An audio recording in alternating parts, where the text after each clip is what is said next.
পুর বন্ধুরা, রাধে রাধে। এখন ঘড়িতে বাজে 12:30। চলো আজকে আমি কি খাবার বানিয়েছি দেখাই। ভাত, এখানে আছে মিক্স সবজি, এটা হচ্ছে ডিম কারি, আর এটা হচ্ছে মিক্স ডাল, আর এখানে বড়া ভাজা হবে গরম গরম যখন আসবে। চলো বাই। আমার ছোট্ট সংসার, আমার ছোট্ট পরিবেশ, যেটা একান্তই আমার, সেখানে কারোর অধিকার নেই, নিজের মতন একদম।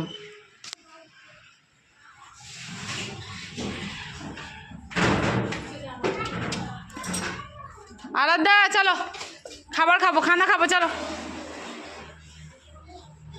এই যে এখান থেকে জল উঠিয়ে